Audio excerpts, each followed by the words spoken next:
Hi friends, ലിനീസ് food കോർണറിലേക്ക് എല്ലാവർക്കും സ്വാഗതം.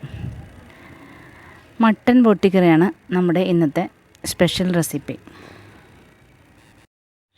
ഒരുമിക്ക് എല്ലാവർക്കും വളരെയേറെ ഇഷ്ടപ്പെട്ട ഒരു കറിയാണ് ബോട്ടിക്കറി. അത് മട്ടനായാലും ബീഫായാലും.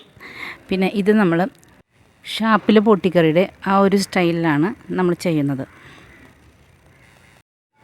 ഉപ്പിട്ട് തിളപ്പിച്ച വെള്ളത്തിൽ ഒരു 5-6 പ്രാവശ്യം നല്ലതുപോലെ കഴുകി വൃത്തിയാക്കിയെടുത്ത ഒരു 2 കിലോ ബോട്ടിയാണ് നമ്മളിവിടെ എടുത്തിരിക്കുന്നത്. അതിൽ നമ്മൾ 1 സ്പൂൺ മഞ്ഞൾപ്പൊടി, 1 സ്പൂൺ കുരുമുളക് പൊടി, ഒരു 2 ഇഞ്ചോളം നീളമുള്ള ഇഞ്ചി നന്നായി ചതച്ചതും, ഒരു 5-10 അല്ലി വെളുത്തുള്ളിയും കൂടി ചതച്ചിട്ട് ഉപ്പിട്ട് നന്നായി വേവിച്ചെടുക്കുക. പിന്നെ നമ്മളിവിടെ ഒരു തേങ്ങ, അത് ഉണങ്ങിയ തേങ്ങ, കൊപ്രയായ തേങ്ങ എടുത്തിട്ടുണ്ട്. അത് നമ്മൾ ഒരു മിക്സിയിലിട്ട് നന്നായി ഒന്ന് പൊടിച്ചെടുക്കുക. ഇതേ പരുവത്തിൽ മതി. പിന്നെ ഒരു കപ്പോളം ചെറിയ ഉള്ളി, പിന്നെ 3-4 പച്ചമുളക്, കുറച്ച് വെളുത്തുള്ളി, ഇഞ്ചി ഇവയെല്ലാം ചേർത്ത് ഈ തേങ്ങ നന്നായി ഒന്ന് വറുത്തെടുക്കുക. നല്ല ബ്രൗൺ ഷെയ്ഡ്, നല്ല ഡാർക്ക് ബ്രൗൺ ഷെയ്ഡ് വരുന്ന വരെ നന്നായി വറുക്കുക. ഇതിപ്പോൾ കൊപ്ര തേങ്ങ മാത്രമല്ല, നമ്മൾ സാധാരണ ഉണങ്ങാത്ത തേങ്ങ ഇട്ടും ചെയ്യാം. പിന്നെ നമ്മൾ പെട്ടെന്ന് ഇത് വറുത്ത് കിട്ടാൻ വേണ്ടിയാണ് നമ്മൾ കൊപ്ര തേങ്ങ എടുത്തിരിക്കുന്നത്. എന്നിട്ട് നന്നായി ഒന്ന് മൂപ്പിച്ചെടുക്കുക. കൊപ്ര തേങ്ങ എടുക്കുകയാണെങ്കിൽ നമുക്ക് പെട്ടെന്നൊന്ന് മൊരിഞ്ഞ് കിട്ടും. അപ്പം അതുമല്ല, കറിക്ക് നല്ല ഡാർക്ക് കളറും കിട്ടും. നന്നായി ഇത് മൊരിഞ്ഞ് വന്നതിന് ശേഷം നമുക്കതിലേക്ക് വേണ്ട മസാലകളെല്ലാം ചേർത്ത് കൊടുക്കാം. ഞാനിവിടെ 4 സ്പൂൺ മല്ലിപ്പൊടി, പിന്നെ 1 സ്പൂൺ മുളക് പൊടി, 3/4 സ്പൂൺ മഞ്ഞൾപ്പൊടി, 1 സ്പൂൺ കുരുമുളക് പൊടി, പിന്നെ 1 സ്പൂൺ ഗരം മസാലപ്പൊടിയും കൂടി ഇതിലേക്ക് ചേർത്ത് കൊടുക്കാം. എന്നിട്ട് നല്ലവണ്ണം ഒന്ന് ഇളക്കി മൂപ്പിച്ചെടുക്കുക. ഇപ്പം നമ്മുടെ മസാല നന്നായി മൂത്ത് വന്നിട്ടുണ്ട്. ഇതിന് നമുക്ക് ചൂടാറി കഴിയുമ്പോൾ ഒരു മിക്സിയിലിട്ട് നന്നായി ഒന്ന് പൊടിച്ചെടുക്കുക. ഇനി നമുക്ക് വലിയൊരു ചട്ടി അടുപ്പത്ത് വെച്ച് ഒന്ന് ചൂടായി വരുമ്പോൾ അതിലേക്ക് കുറച്ച് വെളിച്ചെണ്ണ ഒഴിച്ചെടുക്കാം. വെളിച്ചെണ്ണ ഒന്ന് ചൂടായി വന്നതിന് ശേഷം കുറച്ച് വേപ്പില,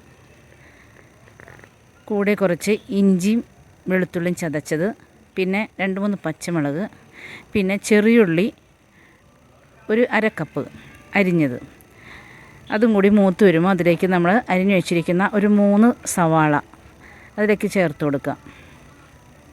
നന്നായി അത് ഒന്ന് മൂത്ത് വരുമ്പോൾ നമുക്കതിലേക്ക് നമ്മൾ പൊടിച്ചു വെച്ചിരിക്കുന്ന തേങ്ങയും മറ്റ് മസാലകളും കൂടി പൊടിച്ചു വെച്ചിരിക്കുന്നത് ഇതിലേക്ക് ചേർത്ത് കൊടുക്കണം.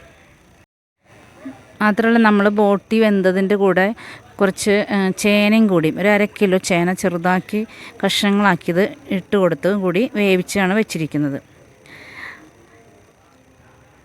അതും കൂടി നമ്മൾ അരപ്പിട്ട് കഴിഞ്ഞ് ഒന്ന് കുറച്ച് നേരം വഴറ്റി കഴിയുമ്പോൾ നമ്മൾ ഈ ബോട്ടി വേവിച്ചത് ഇതിലേക്ക് ചേർത്ത് കൊടുക്കണം. ഇപ്പം നമ്മുടെ സവാള നന്നായി മൂത്ത് വന്നിട്ടുണ്ട്. ഇനി നമുക്ക് ഇതിലേക്ക് അരപ്പിട്ട് കൊടുക്കാം. തേങ്ങ, ഉള്ളി, പച്ചമുളക്, വെളുത്തുള്ളി, വേപ്പില ഇതെല്ലാം കൂടി വറുത്ത് പൊടിച്ച ഈ അരപ്പ് ഇതിലേക്ക് ഇട്ട് കൊടുത്ത് നന്നായി ഒന്ന് ഇളക്കി കൊടുക്കുക.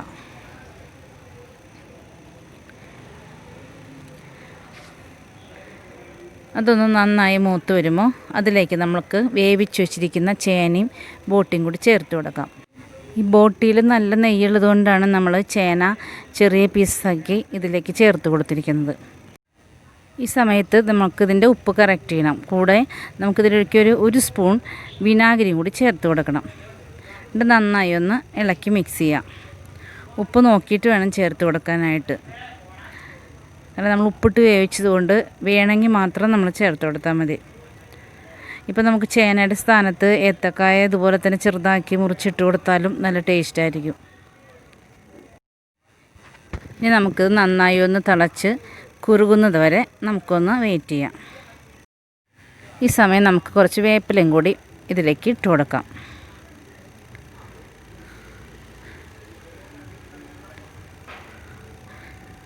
അപ്പം നമ്മുടെ ബോട്ടിക്കറി നന്നായി കുറുകി വന്നിട്ടുണ്ട്. ഷാപ്പ് സ്റ്റൈൽ ബോട്ടി കറി നമുക്കിപ്പോൾ റെഡി ആയി കഴിഞ്ഞു. ഇനി നമുക്ക് സ്റ്റൗ ഓഫ് ചെയ്യാം. നമുക്കിനി ഇത് ചൂടോടെ തന്നെ സെർവ് ചെയ്യാം. ഞാനിവിടെ ചിരട്ടപ്പുട്ടിൻ്റെ കൂടെയാണ് ഇന്ന് ബോട്ടിക്കറി സെർവ് ചെയ്യുന്നത്. എല്ലാവർക്കും ഈ റെസിപ്പി ഇഷ്ടപ്പെട്ടാൽ ലൈക്ക് ചെയ്യാനും ഷെയർ ചെയ്യാനും മറക്കരുത്. മാത്രമല്ല ഇതുവരെ സബ്സ്ക്രൈബ് ചെയ്യാത്തവർ ഒന്ന് സബ്സ്ക്രൈബ് ചെയ്യുകയും കൂടി വേണേ. തൊട്ടടുത്ത ബെല്ലൈക്കനും കൂടി ഒന്ന് പ്രസ് ചെയ്യാം. നാളെ നമുക്ക് മറ്റൊരു റെസിപ്പിയുമായി കാണുന്നതുവരെ ബൈ.